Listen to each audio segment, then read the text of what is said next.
Saludos cordiales, sean bienvenidos a la sesión número 6 del podcast sobre Derecho Constitucional organizado por la Academia Quetzalteca de Constitucionalistas.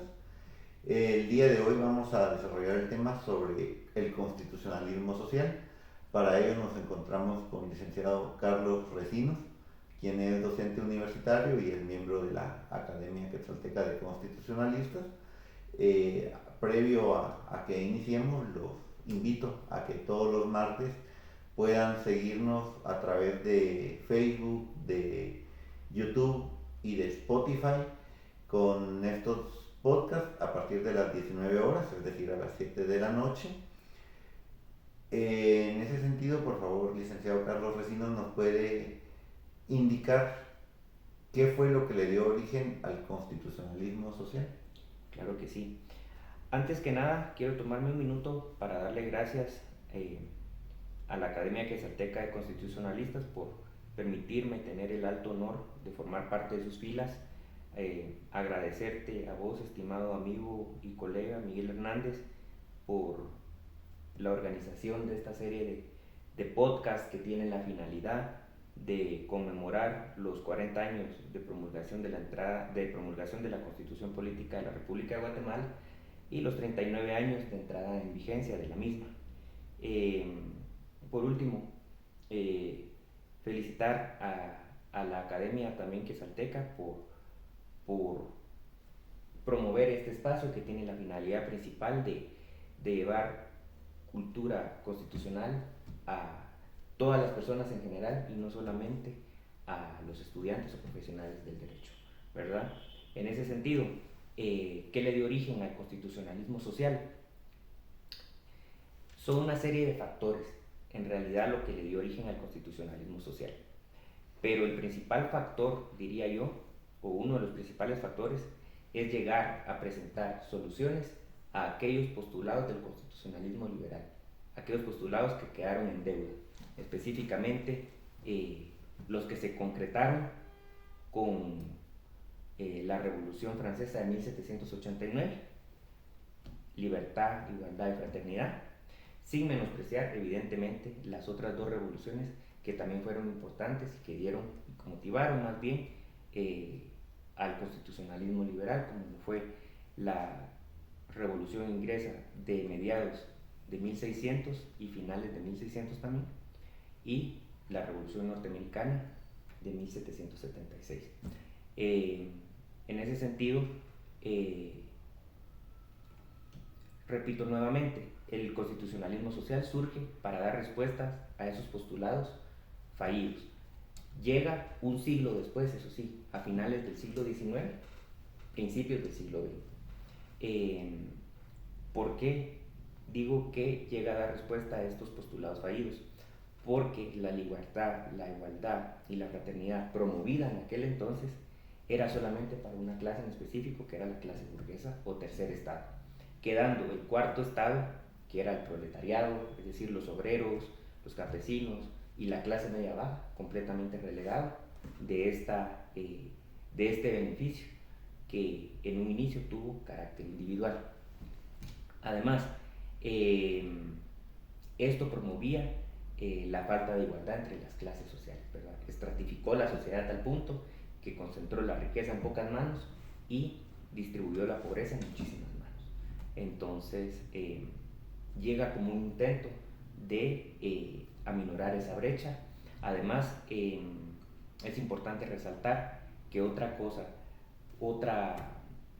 característica que dio origen al constitucionalismo social fue el carácter de la propiedad privada y del Estado. Es decir, pasamos de una concepción individualista como lo tenía en el constitucionalismo liberal, en donde el Estado se limitaba únicamente a ser un mero observador de los propietarios que ya tenían propiedad, a ser un Estado activo en la promoción de que esa propiedad no solamente tenía que ser para los que ya la tenían, sino para los que no la tenían, sobre todo, para distribuir de mejor manera la riqueza. El doctor Alberto Pereira Orozco, en ese sentido, siempre mencionaba que una de las grandes falencias, si se le quiere poner un calificativo al a los postulados liberales era que elevaron a rango constitucional y a un derecho inherente del ser humano el derecho de propiedad, pero este derecho de propiedad únicamente de los propietarios, no de toda la clase social que integraba aquellos países en aquel entonces.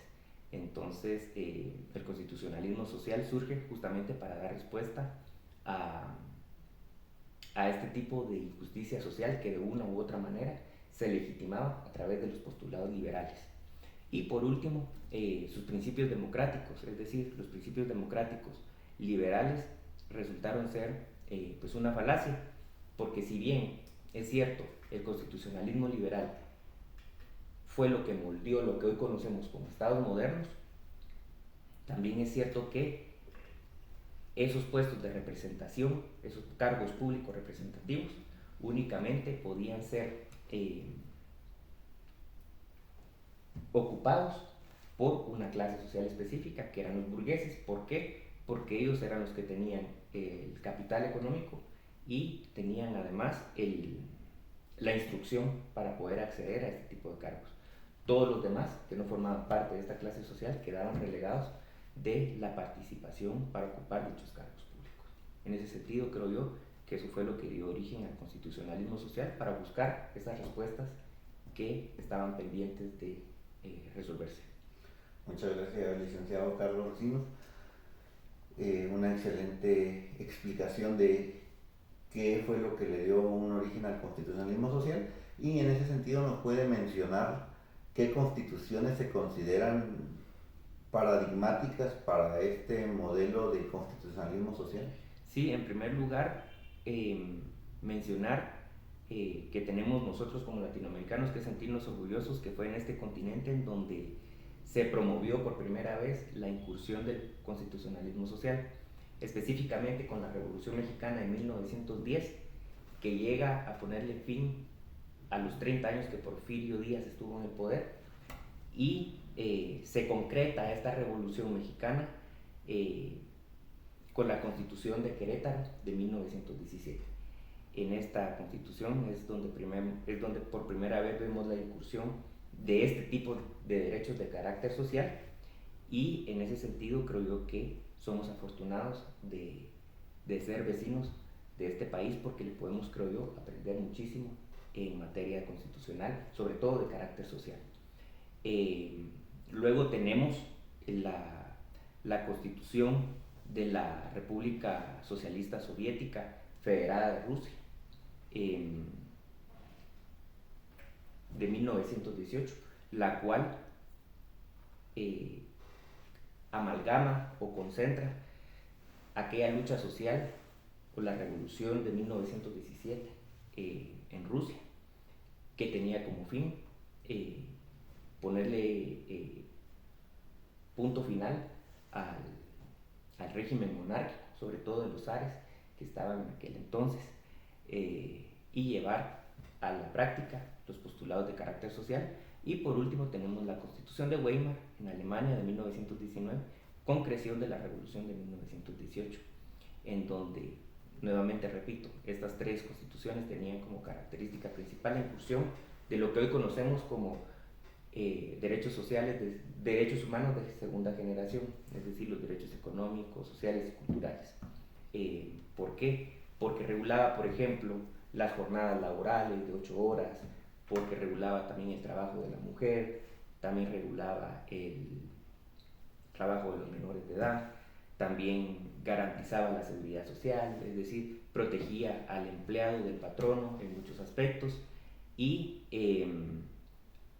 permitía que los estados pasaran de ser unos meros observadores de la actividad pública y privada a ser garantes de que esa actividad pública y privada siempre tuviera un enfoque social, es decir, en donde primara la colectividad por encima del carácter individual. En ese sentido, creo que esas son las tres constituciones más paradigmáticas. Muchas gracias, licenciado Carlos Recinos. En la misma línea de ideas, ¿nos puede, por favor, indicar cuáles fueron los principios que orientaron el surgimiento del constitucionalismo social? Claro que sí. En ese sentido, tenemos primero el establecimiento de un orden económico distinto. ¿Por qué un orden económico distinto? Porque el constitucionalismo liberal se basaba en la explotación individual del capital, ¿verdad? La acumulación de mucha riqueza en muy pocas manos y la distribución de pobreza en muchísimas manos, ¿verdad? Entonces el constitucionalismo social surge como respuesta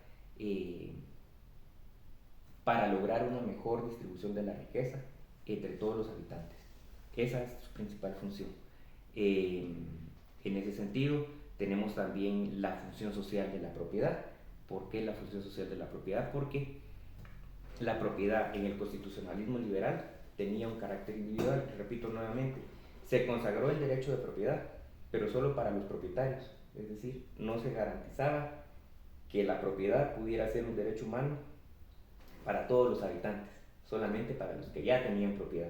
Entonces el Estado pasa en el constitucionalismo social a tener una intervención directa sobre la propiedad privada y dice, sí, este derecho ya no es absoluto, este derecho tiene ciertas limitaciones y estas limitaciones son de carácter social. Si el interés colectivo lo demanda, en algún momento podemos nosotros, el Estado, hacer uso de nuestra facultad y de nuestra soberanía para disponer de ciertos bienes y distribuirlos a quienes no tienen, siempre y cuando eso sea en beneficio de la colectividad y previa indemnización a los propietarios, ¿verdad? Entonces, esta es otra muestra del intervencionismo del Estado en la economía, por ejemplo. Se involucró mucho más a partir de la primera mitad del siglo XX en la actividad económica de los estados. En ese sentido, regulaba la actividad económica no solo pública, sino también la privada, las jornadas laborales, la fijación de aranceles, la fijación de impuestos, etcétera, etcétera, ¿verdad? Entonces pasó a tener un papel más activo el Estado. Además de lo anterior, tenemos que el interés general prevalecía o prevalece sobre el interés particular. Es la concepción del constitucionalismo social lo que lleva a esto a la práctica. Incluso nuestra Constitución así lo regula también. Y la protección del derecho del trabajo y la garantía de seguridad social, diría yo que también son otros principios que en algún momento orientaron el surgimiento del constitucionalismo social, de pasar de la teoría a la práctica, ¿verdad? Muchas gracias, licenciado. Ya para ir finalizando, histórica y actualmente, ¿cuál ha sido y es la situación del constitucionalismo social en Latinoamérica? Claro que sí. Históricamente me gustaría hacer una breve reseña de aquellos cuerpos constitucionales que sirven de antecedente para guía de todos los latinoamericanos en cuanto al constitucionalismo social se refiere. En ese sentido, repito nuevamente, tenemos la Constitución de los Estados Unidos Mexicanos de 1917, la Constitución de Querétaro, ese es el principal.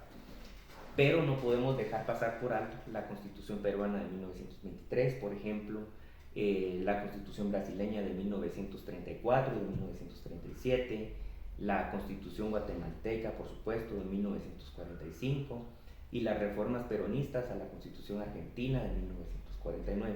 Estos diría yo que son los antecedentes históricos principales, que están enumerados, por supuesto, por el doctor Alberto Pereira Orozco, recopilados en su libro Derecho Constitucional, que lo hizo en coautoría con el doctor Marcelo Richter. En ese sentido tenemos este tipo de antecedentes. Actualmente, creo yo que hay ejemplos varios de estados que han sabido llevar a la práctica este tan llamado constitucionalismo social. Por ejemplo, tenemos Brasil, es un claro ejemplo de eso, Colombia, México, por supuesto, Como un ejemplo más cercano y más próximo a Centroamérica, creo yo que actualmente tenemos el ejemplo de Honduras, que han sabido llevar a la práctica estos postulados del constitucionalismo social.